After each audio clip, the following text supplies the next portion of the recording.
You know, he's really, he's shameless in intellectual argument. He's absolutely without character, a moral foundation, or even intellectual substance.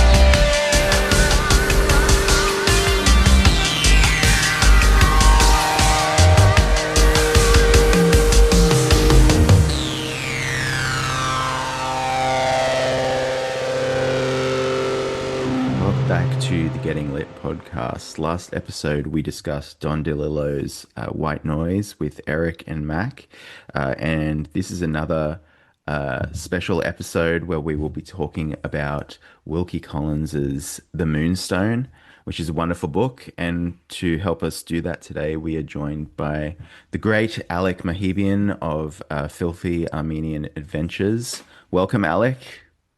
Hello down under. Thank Pleasure you. to be back.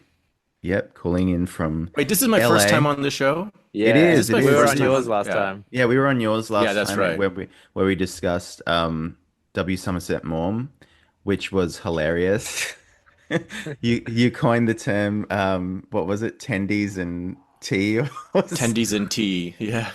Tendies and tea. That was a very popular episode, by the way. A lot of people have been hitting me up about that one. So you guys were a big hit on the Filthy Road. Oh, that's great. Yeah, that was a fun episode. And what I like about your show, and perhaps like how we can bridge your thing with Wilkie Collins's thing. Like, so The Moonstone being like perhaps the first detective novel, right? And I think you have something of the detective in you, because you're always like looking for things, like trying to work out what's going on. And like this is a real theme with you. And also you're always talking about detective fiction as well. So like, where did this, I guess, impulse start for detection? You got detection fever, as one of the characters says in The Moonstone. Yeah, I have it big time. A lot of people describe my show from the beginning as like this existential detective show, like this intellectual noir show, and it's true, and it's there right from the beginning. I've told the story on my show of how the first adult book I ever read was Agatha Christie's, and then there were none, and that kind of blew my mind. It's of course a very surprising, it's a very inventive detective novel regardless, but it was also I didn't know what the genre was, I didn't know what to expect. I was just reading a story which got crazier and crazier with each chapter, more and more inexplicable. I thought it was like a horror story because everyone is dying one by one until there's nobody left. And I was like, so what happened, And then when the explanation was delivered at the end, it's like, wow, I was blown away. And so that was even before, very shortly before, but nevertheless before I started reading political and controversial books that kind of inflamed me in that department. So that was the very first literary experience I've had. That was a real one. I'm not counting Goosebumps. I'm not counting the kiddie stuff because that was just kiddie stuff. I love books as physical objects, and I love the occasional Goosebumps for about 20 times before I kind of got the hang of it, and then random thing here and there, but I wasn't a real reader. I just liked books as a kid. It wasn't until and then they were done in the 9th grade, beginning of high school, that I was my soul was set aflame.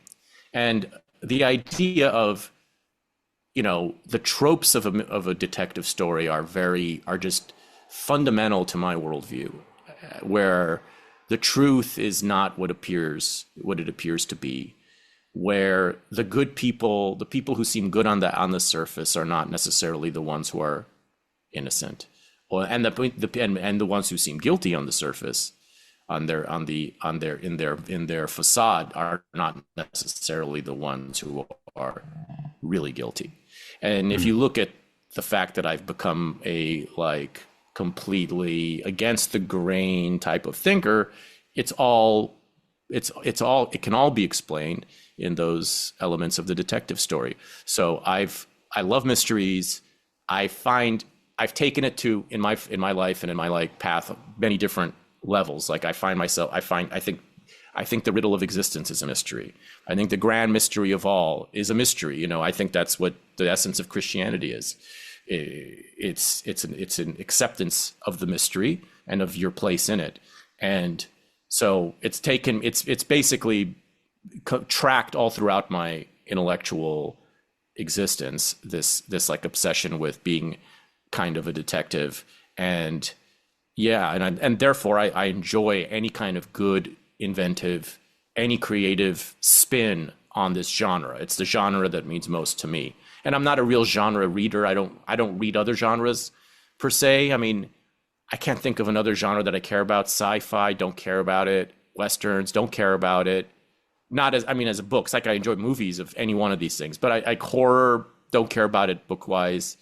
I haven't read Stephen King, although I may, because I know some people think highly of him. But as when I want a genre to rest in, this is the one I turn to. Yeah, no, it's a great genre, and I think, yeah, I also made a connection between the episode we did on your show with when we were looking at Morm, and I don't know if Morm really like lent into this genre at all. You're the expert on him, so I defer to you if that did happen. But even if it didn't, there was a certain like I don't know, precision of like observation, and because observation being such a like key element of the detective novel. It's like watching people and what they do and the after effects of like crimes and events and stuff like that. Paying attention to trivial details and what they tell you about what's really going on. That seemed like such a I can see the kind of connections there with Morm, even if he didn't really write like detective novels. He was very like almost Holmesian in his observations. Of Very, people. very much so. Very much so. He was someone who could really see through people. That was his big gift, I think. He was a master of understanding human motivation and character, which are similar, linked. And of course, that's the ultimate art of Agatha Christie in the mystery genre was her, was her slickness with motivation, the way she disguises real motivations through pseudo motivations. That's one of her finest arts. She's very good at that. And so that's a big part of the mystery genre. Of course, Somerset Maugham, as we discussed, he was addicted to mysteries, and he wrote a wonderful essay called Some Thoughts on the Detective Novel or something like that. It's in his collection, The Vagrant Mood. I highly recommend that collection, and generally his essays are amazing. But that essay I've read over and over because it's just so pleasurable. He's a big detective story addict. He definitely adopted some of its elements in his work, and I think his genre. The genre that he literally founded was the spy genre of all things, the espionage genre in the Ashenden stories, which I haven't read any. I've read them and I love them, and I haven't read any spy fiction that beyond that I've loved. Although let me think. Well, no, I haven't. I haven't read Graham Greene, so I would try my hand at Graham Greene or Ian Fleming, although I haven't heard great things about Graham Greene. I have read John le Carré, and I didn't get it but I was very young. Maybe one of those will be okay. I don't know, but he did, clearly espionage. But espionage is sort of the same thing. You're kind of a detective it's a development in reverse. of it. Yeah. It's development of it. Yeah, like and one of the things that like just struck me as well, like with the connections, not necessarily with Morm, but like. And Wilkie Collins and the detective and Agatha Christie as well. Like the mystery detective novel sort of thing is so it's so English, and I'm like I don't know what that's about. Like, what's the Englishness got to do with the detective novel? I feel like obviously you've got the Americans who come along and, do a version of it. And in fact, people often say that it was actually Edgar Allan Poe who sort of invented it, but he did that in the short story form with things like Murder in the Rue Morgue and stuff like that. But, Wilkie Collins being the first person to like make it a long form kind of novel length thing. And then there's a long English tradition of this, like the famous, kind of detective novel books are like all English. So yeah, that's just something that I was wondering about as well. When I wonder why it is such an English genre. Well, you guys, I would hope, have a kind of inside sense of why that is. I have definitely read a lot of speculation on this. Basically, it was invented by Poe. Poe was discovered by France 30 years, 40 years later after he died. And then it bounced from France to England and had its birth in Wilkie Collins, and then had its inspiration in Wilkie Collins, and then of course Arthur Conan Doyle. I think that the English style, I mean, we see how the English handle the murder mystery form. It's very much this kind of like country style, weekend in the estate type of vibe. That's how almost all the English novels handle it. It has it's a drawing room mystery. There's something very middle, I don't know about middle class, but it is middle class. It's essentially kind of like this. It's the cozy parameters of this, where it's people that you wouldn't expect to be capable of such horrors committing them. It's like that kind of thrill is at play, and that seems to be connected with English sensibility, sentimentality, the romance of the house and the country manor, and the kind of just to me, this like the gathering of the characters into the country manor for the weekend, like the gathering of generations. There's always going to be some old people, some young horny people who are like, there's going to be all these like different, you see kind of every generation in there, usually represented in the cast of characters. And so there's always going to be someone who's just in from India, and who's someone who's in the government, and someone who's more of a cad, and someone who's more of a stuffed shirt, and the various kind of characters. There's it's clearly there's something that's just like clearly like deeply appropriate to English sensibility about this genre and the way it was practiced by England. And then I feel that there was obviously a connection between the obsession with, there were like twin intellectual obsessions in the late 19th century.